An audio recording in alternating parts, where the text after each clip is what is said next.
Hello guys, welcome to my YouTube channel. இன்றைக்கி நம்ம என்ன பார்க்க போகிறோம் அப்படின்னு பார்த்தீங்கன்னா 12ஆம் வகுப்பில் இருக்கக்கூடிய தமிழ் தான் பார்க்க போகிறோம். அதில் இயல் 3 திருக்குறள் தான் நான் இன்றைக்கி எடுக்க போகிறேன். ஃபுல்லாகவே எடுக்கிறேன், மனப்பாடம் இல்லாதது எல்லாமே எடுக்கிறேன். நீங்கள் எல்லாத்துக்குமே மீனிங் தெரிஞ்சுக்கோங்க. ஏன்னா திருக்குறள் கண்டிப்பாக நம்ம வாழ்க்கை முறையில் பின்பற்றினா ரொம்பவே நல்ல பெனிஃபிட்ஸ் நிறைய நமக்கு இருக்கும் கண்டிப்பாக. அதனால் ஃபுல் மீனிங் நான் சொல்கிறேன், ஓகேங்களா? ஃபஸ்ட்டு என்ன கொடுத்துருக்காங்கன்னா, அதிகாரம் 5 இருக்கக்கூடிய இல் வாழ்க்கை அப்படின்னு சொல்லி தலைப்பு கொடுத்துருக்காங்க. இல் வாழ்க்கைனா ஒன்றுமே இல்லை, கணவன் மனைவி இதுவரை சேர்ந்து வாழக்கூடியது தான் என்ன சொல்லுவாங்கன்னா இல் வாழ்க்கை அப்படின்னு சொல்லுவாங்க. ஃபஸ்ட்டு குறள் பாருங்க. அன்பும் அறனும் உடைத்தாயின் இல் வாழ்க்கை பண்பும் பயனும் அது. அதாவது அன்பும் அறனும் இது ரெண்டுமே இருக்கணும் இல் வாழ்க்கையில அப்படின்னு சொல்றாங்க. சரிங்களா?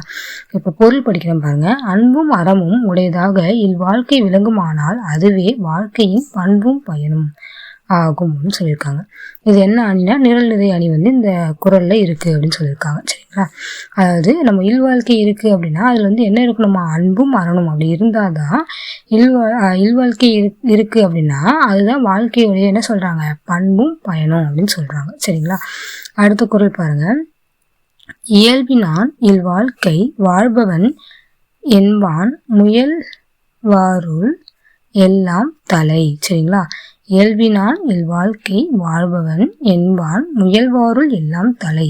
இப்ப பாருங்க, அதுக்கு பொருள் படிக்கிறோம் பாருங்க. அறத்தின் இயல்போடு இல்வாழ்க்கை வாழ்பவர், அதாவது அறம்னா இந்த இப்படிதான் இருக்கணும் அப்படின்னு சொல்லுவாங்கல்ல, அதான் அறம். அறத்தின் இயல்போடு இல்வாழ்க்கை வாழ்பவர், அறத்தோடு இருக்கிறவங்க தான் அதாவது அறத்தோடு இயல்வாழ்க்கை வாழ்றவங்க முயற்சி சிறப்புடையோரை விட மேம்பட்டவர் அப்படின்னு சொல்றாங்க. அதாவது முயற்சி செஞ்சு ஒரு விஷயத்த ஜெயிக்கிறாங்கல்ல, அவங்கள விடவே சிறந்தவங்க யாரு, அறத்தோட வாழ்றவங்க. சரியா? உண்மை மட்டும் பேசி அப்படி வாழ்றவங்க தான் எப்படி இருக்காங்கன்னா முயற்சி சிறப்புடையவரை விடவே சிறந்தவங்க அப்படின்னு சொல்றாங்க. சரிங்களா? அவங்கள விடவே மேம்பட்டவங்க அப்படின்னு சொல்றாங்க. அடுத்த குறள் பாருங்க. வையத்துள் வாழ்வாங்கு வாழ்பவன் வான் உரையும் தெய்வத்துள் வைக்கப்படும். அப்ப இதுக்கு என்ன பொருள் சொல்றாங்க பாருங்க. உலகத்தில் வாழ வேண்டிய அறநெறியில் நின்று வாழ்கின்றவர் வானுலகத்தில் உள்ள தெய்வத்துக்கு இணையாக மதிக்கப்படுவார். அதாவது உலகத்தின் வாழ வேண்டிய அறநெறியில் நின்று வாழ்கின்றவர், அதாவது இப்படி ஒரு டீச்சர்னா இப்ப இப்படிதான் இருக்கணும் அப்படின்னு சொல்லி அந்த நெறியோட வாழ்றாங்கல்ல, அவங்க அதை கரெக்டா ஃபாலோ பண்ணாங்க. பார்த்தீங்களா? உலகத்தில் வாழ வேண்டிய அறநெறியில் நின்று வாழ்கின்றவர், இந்த உலகத்துல நம்ம எப்படி இருக்கணும் அப்படின்றத தெரிஞ்சுக்கிட்டு அதுக்கேற்ற மாதிரி வாழ்றாங்க. பார்த்தீங்களா? அவங்க எப்படி இருப்பாங்கன்னா வானுலகத்தில் உள்ள தெய்வத்துள் இணையாக மதிக்கப்படுவார். அவங்களை எப்படி மதிப்பாங்களாம், அந்த கடவுள் தெய்வத்தை எப்படி நம்ம மதிக்கிறோமோ அது மாதிரி அவங்கள மதிப்பாங்களாம். உலகத்தில் வாழ வேண்டிய அறநெறியில் நின்று வாழ்கின்றவர் வானுலகத்தில் உள்ள தெய்வத்துக்கு இணையாக மதிக்கப்படுவார் அப்படின்னு சொல்லியிருக்காங்க. சரிங்களா? அடுத்த அதிகாரம் என்ன அப்படின்னு பார்த்தீங்கன்னா செய் நன்றி அறிதல். செய் நன்றினா என்ன? இப்போ நம்ம நிறைய பேருக்கு ஹெல்ப் பண்ணுவோம், அது சின்ன ஹெல்ப் இருந்தாலும் சரி பெரிய ஹெல்ப் இருந்தாலும் சரி, அதை நம்ம என்ன பண்ணணும், கண்டிப்பாக நினச்சி பார்க்கணும். சரிங்களா? அதான் செய் நன்றி அறிதல். ஃபர்ஸ்ட்டு என்ன கொடுத்துருக்காங்க பாருங்க. செய்யாமல் செய்த உதவிக்கு வையகமும் வானகமும் ஆற்றல் அரிது.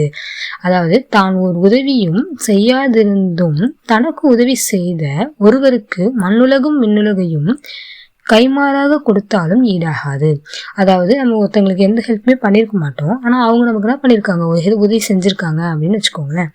யாரும் முன்ன பின்னே தெரியாது, அவங்களுக்கு நம்ம எதுவுமே பண்ணது கிடையாது, ஆனால் அவங்க நமக்கு ஒரு உதவி செய்கிறாங்க அப்படின்னா அந்த உதவி நம்ம என்ன பண்ணணும்னு சொல்கிறாங்க பாருங்க. தான் ஒரு உதவியும் செய்யாதிருத்தும், நம்ம எந்த உதவியுமே செய்யலை, தனக்கு உதவி செய்த ஒருவருக்கு நமக்கு ஒருத்தவங்க உதவி செஞ்சுருக்காங்க அப்படின்னா அவங்களுக்கு மண்ணுலகையும் விண்ணுலகையும் கைமாறாக கொடுத்தா கூட என்ன ஆகாதான், அவங்க செஞ்ச உதவிக்கு அது ஈடே ஆகாது. ஏன்னா அவங்க என்ன பண்ணியிருக்காங்க, எந்த ஒரு எதிர்பார்ப்புமே இல்லாமல் நமக்கு ஒரு உதவி செஞ்சுருக்காங்க அப்படின்னும் போது அதை நம்ம என்ன பண்ணணும்னா கடைசி வரைக்கும் நினச்சி பார்க்கணும். சரிங்களா? அதான் வருது. தான் ஒரு உதவியும் செய்யாதிருந்தும் தனக்கு உதவி செய்த ஒருவருக்கு மண்ணுலகையும் விண்ணுலகையும் கைமாறாக கொடுத்தாலும் இதாகாது. இந்த மண்ணுலகத்தையும் இந்த விண்ணுலகத்தையும் கைமாறாக கொடுத்தா கூட அது என்ன ஆகாது, அவங்க செஞ்ச உதவிக்கு ஈடே ஆகாது. அந்த அளவுக்கு அது பெருசு அப்படின்னு சொல்றாங்க. சரிங்களா? அடுத்து பாருங்க.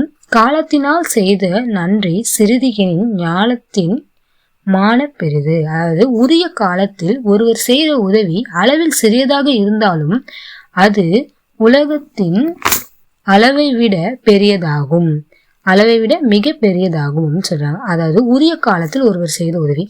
இப்ப நமக்கு ஏதோ எமர்ஜென்சி, ஏதோ ஒரு எமர்ஜென்சி நமக்கு ஒரு உதவி தேவைப்படுது அப்படின்னும் போது உரிய காலத்தில் ஒருவர் செய்த உதவி. இப்போ திடீர்னு நான் பஸ்ஸில் போகிறேன், எனக்கு வந்து திடீர்னு காசு இல்லை அப்படின்னும் போது என் ஃப்ரெண்ட் என்ன பண்ணுவாங்க, கண்டிப்பாக நமக்கு ஒருத்தவங்க உதவி செய்வாங்க. அந்த மாதிரி நம்மளுக்கு அந்த இக்கட்டான ஒரு சுச்சுவேஷனில் நமக்கு உதவி செய்கிறாங்கல்ல, அதுதான். இப்போ உரிய காலத்தில் ஒருவர் செய்த உதவி அளவில் சிறியதாக இருந்தாலும், அப்போதைக்கு அந்த அமௌண்ட் நமக்கு சின்ன காசு தான், ஆனால் அந்த நேரத்தில் நமக்கு கொடுத்து உதவி இருக்காங்கல்ல, அதை நம்ம நினச்சி பார்க்கணும். சரிங்களா? ஒரு எக்ஸாம்பிள் தான் இதை நான் சொல்கிறேன், நீங்கள் எதுனாலும் எடுத்துக்கலாம். சரிங்களா? உரிய காலத்தில் ஒருவர் செய்த உதவி அளவில் சிறியதாக இருந்தாலும், அது சின்ன உதவியா இருந்தாலும் அது உலகத்தின் அளவை விட மிக பெருசு அப்படின்னு சொல்றாங்க. உலகத்துடைய அளவை விடவே அது ரொம்ப பெரிய உதவி தான். ஏன்னா வந்து அந்த நேரத்துல நமக்கு அந்த ஒரு உதவி செஞ்சிருக்காங்க.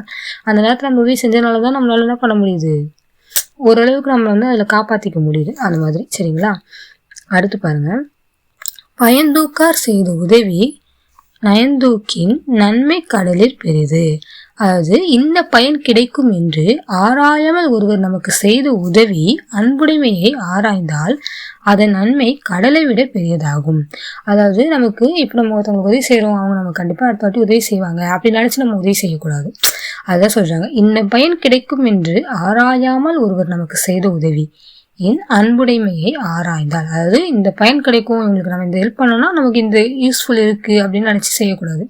அப்படி நினைக்காம செய்யறாங்க பாத்தீங்களா. இந்த பயன் கிடைக்கும் என்று ஆராயாமல் ஒருவர் நமக்கு செய்த உதவியின், ஒருத்தவங்க நமக்கு வந்து ஒரு அன்பு மூலியமா நமக்கு ஏதோ ஒரு உதவி செய்யறாங்கன்னு வச்சுக்கோங்களேன். அவங்களுக்கு நம்மள ரொம்ப பிடிச்சிருக்கு, நம்ம என்ன பண்றாங்க, ஏதோ ஒரு சுச்சுவேஷன்ல ஏதோ ஒரு உதவி செய்யறாங்க, அதுதான். எந்த ஒரு எதிர்பார்ப்புமே அவங்க கிட்ட இருக்காது.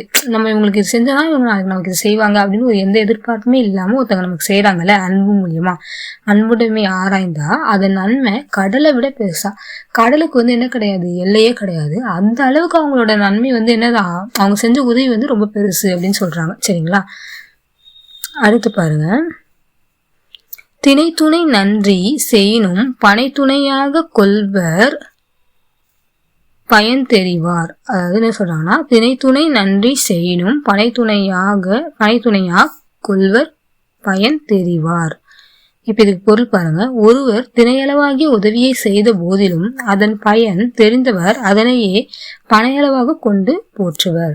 அதாவது இப்போ ஒருத்தவங்க நமக்கு ஒரு உதவி செய்யறாங்க, அது வந்து சின்ன உதவியா கூட இருக்கணும். திணைனா அது திணை வந்து ரொம்ப சின்னதா இருக்கும், அதை விடவே திணையளவாகி உதவியை செய்த போதிலும், அதாவது அவங்க செஞ்ச உதவி அந்த திணை அளவு இருந்தா கூட அதன் பயன் தெரிஞ்சவங்க, அவங்க செஞ்ச உதவியோடைய அந்த வேல்யூ தெரிஞ்சவங்க, மதிப்பு தெரிஞ்சவங்க வந்து அதை எப்படி நினைச்சு போற்றுவாங்களாம், பனையளவாக கொண்டு போற்றுவார். பனை அளவுனா இது பனை மரம் அவ்வளவு பெருசு, அந்த அளவுக்கு அவங்க வந்து அதை வந்து என்ன பண்ணுவாங்களாம், நினைச்சு போற்றுவாங்களாம். சரிங்களா? அதான் சொல்றாங்க, ஒருவர் திணையளவாக உதவியை செய்த போதிலும் அதன் பயன் தெரிந்தவர் அதனையே பனையளவாக கொண்டு போற்றுவர். அதோடைய பயன் தெரிஞ்சவங்க என்ன பண்ணுவாங்க, அதை பனையளவா நினைச்சு அதை வந்து போற்றுவாங்களாம். அடுத்த குறள் பாருங்க, நன்றி மறப்பது நன்றன்று, நன்றல்லது அன்றே மறப்பது நன்று. இந்த குறள் கண்டிப்பா எல்லாருக்கும் தெரிஞ்சிருக்கும்னு நினைக்கிறேன்.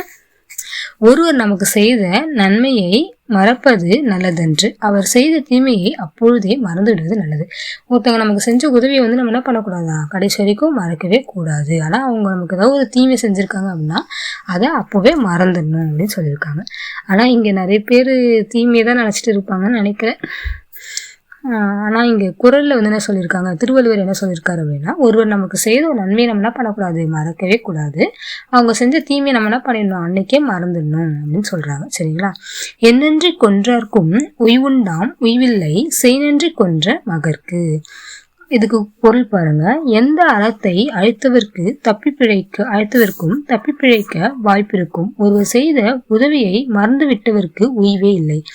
அதாவது என்ன சொல்றாங்கன்னா, எந்த அறத்தை அழித்தவர்க்கும், அவங்க எந்த அறத்தை வேணாலும் அழிச்சிருக்கட்டும், அவங்களுக்கு தப்பி வர்றதுக்குன்னு இருக்கு, வாய்ப்பு இருக்கு. ஆனா ஒருத்தவங்க நமக்கு செஞ்ச உதவியை, ஒருவர் செய்த உதவியை மறந்து விட்டவருக்கு, இப்ப அவங்க ஒரு உதவி செஞ்சிருக்காங்க, அதை நம்ம மறந்துட்டு தெனாவட்டா இருக்கணும்னு வைங்களேன், அப்படி மறக்கிறாங்க பாத்தீங்களா, அவங்களுக்கு அதுல இருந்து தப்பி பிழைக்கிறதுக்கு வழியே கிடையாது அப்படின்னு சொல்றாங்க. சரிங்களா? செய்நன்றி அறிதல், இந்த அதிகாரத்துல மொத்தம் நமக்கு எத்தனை கொடுத்துருக்காங்க, 1 2 3 4 6 குறள் கொடுத்துருக்காங்க. ஏன்னா நன்றி வந்து அவ்வளோக்குள்ள வந்து நம்ம என்ன பண்ணக்கூடாது, ஒருத்தவங்க செஞ்ச உதவியும் மறக்கக்கூடாது. அதுதான் அந்த குறள் அதிகாரத்தோடைய மெயின் இதுவே. சரிங்களா? நமக்கு வந்து 12ஆம் வகுப்பு பிள்ளைங்களுக்கு வந்து அது கொடுத்துருக்காங்கன்னா காரணம் இருக்கும் கண்டிப்பா. நல்லா படிங்க, புரிஞ்சு படிங்க. அடுத்து பாருங்க, வெக்காமை அப்படின்னு சொல்றாங்க. வெக்காமை அப்படின்னா விரும்பக்கூடாது அப்படின்ற மாதிரி, ஒரு விஷயத்து மேல ரொம்ப ஆசை வைக்காதுதான் வந்து விரும்பாதது அந்த மாதிரி சொல்லுவாங்க. அது மாதிரி சரிங்களா. குறள் பாருங்க. படுபயன் வெக்கி பழிப்படுவ செய்யார் நடுவன்மை நாணுபவர். படுப்பயன் வெக்கி பழிப்படுவ செய்யார் நடுவன்மை நாணுபவர் அப்படின்னா என்னன்னு பார்க்கலாம். நடுவு நிலைமையை விட்டுவிட நாண கொள்ளும் பண்பாளர்கள் பெரும்பயன் கிடைப்பினும் பிறர் பொருளை கவரும் பழியான செயல்களை செய்யார். அதாவது ஒருத்தவங்க இப்ப நமக்கு தீர்ப்பு சொல்றாங்கன்னு வச்சுக்கோங்களேன், நடுநிலைமை அந்த இடத்துல இருக்கிறவங்க வந்து அவங்களுக்கு எல்லா அறிவுமே இருக்கும் கண்டிப்பா இல்லையா, அதுதான் சொல்றாங்க.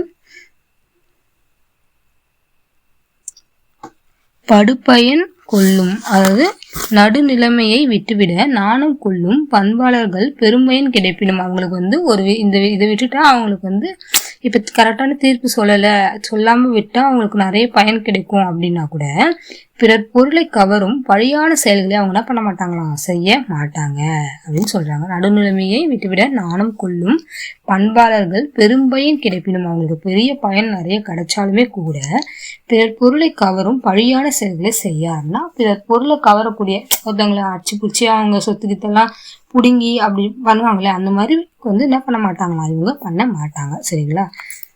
பிறர் பொருளை கவரும் பழியான செயல்களை செய்யார்னா செய்ய மாட்டாங்க அப்படின்னு அர்த்தம். அடுத்த குறள் பாருங்க. இளம் என்று வெக்குதல் செய்யார் புலம் வென்ற புன்மையில் காட்சியவர் அப்படின்னு சொல்லியிருக்காங்க. இதுக்கு என்ன பொருள்னா, ஐம்புலன்களையும் வென்ற தெளிவுடையோர் தாம் வரியர் என்ற காரணத்தை காட்டி பிறர் பொருளை விரும்புதலை செய்ய மாட்டார். ஐம்புலன்களையும் வென்று தெளிவுடையோர்னா எல்லாம் தெரிஞ்ச நல்லா படிச்சவங்க தாம் வரியர் என்ற காரணத்தை காட்டி, வரியர்னா என்ன, அவங்க வறுமையில இருக்காங்க அப்படின்ற ஒரு காரணத்தை காட்டி பிறர் பொருளுக்கு என்ன பண்ண மாட்டாங்களா, விரும்புதலை செய்ய மாட்டார். மற்றவங்க பொருளுக்கு என்ன பண்ண மாட்டாங்களா, ஆசைப்பட மாட்டாங்க. யாருன்னா ஐம்புலன்களையும் வென்ற தெளிவுடையோர். யாரு, ஐம்புலன்களையும் வென்ற தெளிவுடையோர். நல்லா படிச்சவங்க என்ன பண்ண மாட்டாங்க, எதை செய்ய மாட்டாங்க, தாம் வறுமையில இருக்கும் தாம் வரியர் என்ற காரணத்தை காட்டி பிறர் பொருளுக்கு என்ன பண்ண மாட்டாங்க, பிறர் ஆசைப்பட மாட்டாங்க, பிறர் பொருளை விரும்புதலை செய்ய மாட்டார் சரிங்களா. அடுத்த குறள் பாருங்க. அக்காமை செல்வத்திற்கு யாதனின் வெக்காமை வேண்டும் பிறன் கை பொருள்னு சொல்லியிருக்காங்க. இதுக்கு பொருள் என்ன அப்படின்னு பாத்தீங்கன்னா, ஒருவருடைய செல்வம் குறையாமல் இருக்க வழி எது என்றால் அவர் பிறருடைய கைப்பொருளை விரும்பாதிருத்தல் ஆகும். இப்ப ஒருத்தருடைய செல்வம் வந்து குறையாம இருக்கணும் அப்படின்னா அதுக்கு என்ன பண்ணணும், வழி என்ன அப்படின்னு பாத்தீங்கன்னா, அவர் பிறருடைய கைப்பொருளை விரும்பாதிருத்தல் ஆகும். மற்றவங்க பொருளுக்கு அவங்க என்ன பண்ணக்கூடாது, ஆசைப்படக்கூடாது. அப்படி இருந்தாலே அவங்களோட செல்வம் என்ன ஆகாது, குறையாது அப்படின்னு சொல்லியிருக்காங்க. இப்போ ஒரு எக்ஸாம்பிளுக்கு சொல்லணும் அப்படின்னா, ஒருத்தவங்க வீடு கட்டியிருக்காங்கன்னு வைங்களேன், அந்த வீடு வந்து நல்லா இருக்கு நம்மளும் கட்டணும் அப்படின்னு சொல்லி நம்ம நினைக்கிறோம்னு வச்சுக்கோங்க.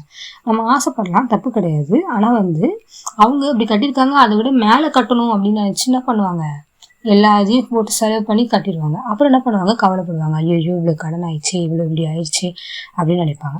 அதுதான் இப்ப வந்து அவங்க கிட்ட இந்த செல்வம் ஆயிடுச்சு குறைஞ்சிச்சு இல்ல, அதுதான் ஒருவருடைய செல்வம் குறையாமல் இருக்க வழி எது என்றால் அவர் பிறருடைய கைப்பொருளை விரும்பாதிருத்தலாகும். அவங்க வந்து என்ன பண்ணாங்க, அடுத்தவங்க வீட்டை பார்த்து என்ன பண்ணாங்க, ஆசைப்பட்டாங்க, விரும்பினாங்கல்ல, நம்மளும் இதை விட நல்லா கட்டணும் அப்படின்னு நினைச்சு விரும்பினாங்க. அதனாலதான் என்ன ஆச்சு, அவங்களோட செல்வம் குறைஞ்சிச்சு சரிங்களா. வீடு கட்டலாம், தப்பு இல்லை. அவங்க இவங்கன்னு சொல்லி கம்பேர் பண்ணாம தனக்கு எவ்வளவு தேவையோ அப்படி மட்டும் நம்ம பார்த்து கட்டினா நல்லது சரிங்களா. இப்ப இங்க என்ன சொல்றாங்கன்னா, ஒருவருடைய செல்வம் குறையாமல் இருக்க வழி எது என்றால் அவர் பிறருடைய கைப்பொருளை விரும்பாதிருத்தல் ஆகும். அடுத்தவங்க பொருளுக்கு என்ன பண்ணக்கூடாது, ஆசைப்படக்கூடாது. அவ்வளவுதான். அடுத்து பாருங்க, புலால் மறுத்தல். புலால் மறுத்தல் அப்படின்னா என்னன்னு பார்க்கலாம். குறள் பாருங்க. திணல் பொருட்டால் கொள்ளாது உலகு எனின் யாரும் விலை பொருட்டால் ஊன் தருவார் இல். திணல் பொருட்டால் கொள்ளாது உலகு எனின் யாரும் விலை பொருட்டால் ஊன் தருவார் இல். இதுல பொருள் பார்க்கலாம். உலகத்தார் புலால் தின்னும் பொருட்டு உயிர்களை கொள்பவர்கள் இல்லையாயின் வருவாயின் பொருட்டு ஊன் விற்பவர் யாரும் இருக்க மாட்டார். அதாவது உலகத்தார் புலால். புலால்னா வந்து மாமிசம் அப்படின்னு சொல்லுவாங்க. மாமிசம்னா என்ன தெரியும்ல, கறி அந்த மாதிரிலாம் இருக்கும்ல, கோழி ஆடு இதெல்லாம் சாப்பிடுவாங்கல்ல. உலகத்தார் புலால் தின்னும் பொருட்டு உயிர்களை கொல்பவர்கள் இல்லை ஆயின். அதாவது இந்த மாதிரி மாமிசத்துக்களை வந்து உண்ணாதவங்க இருக்கிறாங்க அப்படின்னா, அதை கொன்று உண்ணாதவங்க உண்ணாம இருக்காங்க பார்த்தீங்களா, கொண்டுட்டு அதை சாப்பிட்றாங்களா, அது மாதிரி இல்லை அவங்க வந்து சாப்பிடல அப்படின்னா இல்லை ஆயின் வருவாயோட பொருட்டுப்படி ஊன் விற்பவர் யாரும் இருக்க மாட்டார். நம்ம கொன்று சாப்பிட்றதுனால அவங்க என்ன பண்றாங்க, கொன்று விற்கிறாங்க. அதான் சொல்றாங்க, நம்ம வந்து கொல்லாம இருக்கோம் அப்படின்னா யாரும் அதெல்லாம் பண்ண மாட்டாங்க, விற்க மாட்டாங்க. அடுத்த குறள் வெகுளாமை. வெகுளாமைனா சினம் கொல்லாமை அப்படின்னு பொருள். சரிங்களா. சில்லிடத்து காப்பான் சினம் காப்பான் அல்லிடத்து காக்கின் என் காவாக்கால் என் அப்படின்னு கேட்டிருக்காங்க. இதுக்கு பொருள் என்னன்னா, தன் சினம் செல்லுபடியாகும் வெளியவரிடத்தில் கொல்லாமல் காப்பவரே உண்மையில் சினம் காப்பவர். செல்லுபடியாகாத வலியவரிடத்தில் காத்தால் என்ன காக்காவிட்டால் என்ன. அதாவது நமக்கு ஈக்குவலா இருக்கவங்க தான் நம்ம என்ன பண்ணணும்னா கோவப்படணும் அப்படின்னு சொல்றாங்க. தன் சினம் செல்லுபடியாகும் வெளியவரிடத்தில் கொல்லாமல் காப்பவரே உண்மையில் சினம் காப்பவர் அப்படின்னு சொல்றாங்க. செல்லுபடியாகாத வலியவரிடத்தில், அதாவது ஒரு வயசானவங்களோ இல்லை வந்து குழந்தைகிட்டயோ கோவத்தை காமிச்சா என்ன, காமிக்கல்னா என்ன, அவங்களுக்கு என்ன தெரிய போகுது அப்படின்ற மாதிரி சொல்றாங்க. சரிங்களா. அடுத்த குறள் பாருங்க. மறத்தல் வெகுளியை யார் மாட்டும் தீய பிறத்தல் அதனால் வரும். அதாவது தீமையான விளைவுகள் சினத்தாலே ஏற்படும் என்பதால் யாரிடத்திலும் சினம் கொள்ளாமல் அதை மறந்துவிட வேண்டும் அப்படின்னு சொல்றாரு. வள்ளுவர் என்ன சொல்றாருன்னா, தீமையான விளைவுகள் எதனால வருது, சினத்தாலதான் வருது என்பதால் யாரிடத்திலும் சினம் கொள்ளாமல் அதை மறந்துவிட வேண்டும். யார்கிட்டையும் கோவப்படாமல் நம்ம என்ன பண்ணிடணும், சினத்தை மறந்துடணும் அப்படின்னு சொல்றாரு. நகையும் உவகையும் கொல்லும் சினத்தின் பகையும் உழவோ பிற. நகையும் உவகையும் கொல்லும் சினத்தின் பகையும் உழவோ பிற. அதோட பொருள் பார்க்கலாம். முகமலர்ச்சியும் அகமலர்ச்சியும் கொல்லும் சினத்தை விட நமக்கு வேறு பகை இல்லை. நகையும் உவகையும் அப்படின்னு சொல்றாங்களே, அதுதான் முகமலர்ச்சியும் அகமலர்ச்சியும். அதாவது முகமலர்ச்சின்னு நம்ம ஒருத்தவங்க கோவப்பட்டா அவங்க முகம் என்ன ஆகும், வாடிடும். அதே மாதிரி அக மகிழ்ச்சியும்னா நம்ம ஒருத்தங்க கிட்ட நல்லா பேசினா அவங்க மனசு வந்து சந்தோஷப்படும். அதே கோபமா பேசும்போது அவங்க மனசுல அவங்க கஷ்டப்படும். அதான் முகமலர்ச்சியும் அகமலர்ச்சியும் கொள்கின்ற சினத்தை விட நமக்கு வேறு பகை இல்லை. அதாவது ஒருத்தவங்களுடைய முகமலர்ச்சியும் அகமலர்ச்சியும் கொள்ற சினத்தை விட நமக்கு வேற எந்த ஒரு பகையும் கிடையாது. அதுதான் மெயின் பகை அப்படின்னு சொல்றாங்க. தன்னைத்தான் காக்கின் சினம் காக்க காவாக்கால் தன்னையே கொள்ளும் சினம். ஒருவர் தன்னைத்தான் காத்துக்கொள்ள விரும்பினால் சினம் வராமல் காத்துக்கொள்ள வேண்டும். காக்காவிட்டால் சினம் நம்மையே அழித்துவிடும். அதாவது ஒருவர் தன்னை காத்துக்கொள்ள விரும்பினாங்க அப்படின்னா, ஒருத்தவங்க தன்னை கண்ட்ரோலா வச்சுக்கணும் அப்படின்னு நினைக்கிறாங்கன்னா சினம் வராமல் காத்துக்கொள்ள வேண்டும் அப்படின்னு சொல்றாங்க. அப்படி காக்காவிட்டால் அந்த சினம் என்ன பண்ணிடுமா, அவங்களே அழிச்சிடும் அப்படின்னு சொல்றாங்க. சினம் என்னும் சேர்ந்தாரை கொள்ளி இனம் என்னும் ஏம புனையை சுடும். இதுக்குன்னா பார்க்கலாம். சினம் தன்னை சேர்ந்தவரையும் அழிக்கும் நெருப்பு. சினம் வந்து என்ன சொல்றாங்க, தன்னை சேர்ந்தவங்களை அழிக்கக்கூடிய ஒரு நெருப்பு அப்படின்னு சொல்றாங்க. அது ஒருவரது சுற்றம் என்னும் பாதுகாப்பு தெப்பத்தையும் சுற்றழிக்கும். அது என்ன பண்ணும், நம்ம சுற்றம் அப்படின்னு சொல்லக்கூடிய சொந்தக்காரங்க இருக்காங்களே அவங்க சுற்றம் சொல்லுவாங்க. பாதுகாப்பு தெப்பத்தையும், தெப்பம் ஒண்ணு படகு, அதையும் சேர்த்துனா பண்ணுமா அழிச்சிடும் அப்படின்னு சொல்றாங்க. இதுனா சினம். அப்ப நம்ம என்ன பண்ணக்கூடாது, யாருக்கிட்டையும் கோவப்படக்கூடாது. இது என்ன ஆகுனா ஏகதேச உருவக அணி. சரிங்களா. அணி பத்தி நான் உங்களுக்கு தனியாக டாபிக் எடுக்கிறேன். அடுத்த அதிகாரம் வந்து என்ன கொடுத்துருக்காங்கன்னா நூல் கொடுத்துருக்காங்க. உண்ணிய நூல் பல கற்பினும் மற்றும் தன் உண்மை அறிவே மிகும். ஒருவர் நுட்பமான நூல் பலவற்றை கற்றிருந்தாலும் அவருக்கு இயல்பாக உள்ளதாகும் அறிவே மேலோங்கி தோன்றும் சொல்றாங்க. ஒருவர் நுட்பமான நூல் பலவற்றை கற்றிருந்தாலும், ஒருத்தவங்க வந்து நிறைய நூல் படிச்சிருந்தாலும் அவங்களுக்கு என்ன அறிவு இயல்பா இருக்கோ அந்த அறிவு தான் இருக்கும் அப்படின்னு சொல்றாங்க. ஒருவர் நுட்பமான நூல் பலவற்றை கற்றிருந்தாலும் அவருக்கு இயல்பாக உள்ளதாகும் அறிவே மேலோங்கி தோன்றும் அப்படின்னு சொல்றாங்க. அவங்களுக்கு மேல எது இருக்குன்னா, அவங்களுக்கு ஃபர்ஸ்ட் எந்த அறிவு இருக்குன்னா அவங்களுக்கு இயல்பா இருக்கக்கூடியது என்ன இருக்கும், மேலோங்கி நிற்கும் அப்படின்னு சொல்றாங்க. அடுத்த குறள். இருவேறு உலகத்து இயற்கை திருவேறு தெல்லியர் ஆதலும் வேறு. உலக இயல்பு இரு வேறு வகைப்படும். செல்வம் உடையவர் அறிவுடையவராக இருப்பதில்லை, தெளிந்த அறிவுடையோர் செல்வமுடையவராக இருப்பதில்லை. அதாவது உலகத்துடைய இயல்பு வந்து என்னன்னா ரெண்டு வகை தான் அப்படின்னு சொல்றாங்க. செல்வம் உடையவர் ஒண்ணு, செல்வம் இல்லாதவங்க ஒருத்தவங்க. சரிங்களா. செல்வம் உடையவர் வந்து எப்படி இருப்பாங்கன்னா அறிவுடையவராக இருப்பதில்லை அப்படின்னு சொல்றாங்க. அவங்க கிட்ட காசு இருக்கும் ஆனா அவங்களுக்கு என்ன இருக்காதுன்னா அறிவு அந்த அளவுக்கு இருக்காது அப்படின்னு சொல்றாங்க. தெளிந்த அறிவுடையவங்க கிட்ட என்ன இருக்காதுன்னா செல்வம் உடையவராக இருப்பதில்லை. அவர் செல்வம் அவங்க கிட்ட இருக்காது. அறிவு இருந்தாலும் அவங்க கிட்ட என்ன இருக்காது, செல்வம் இருக்காது.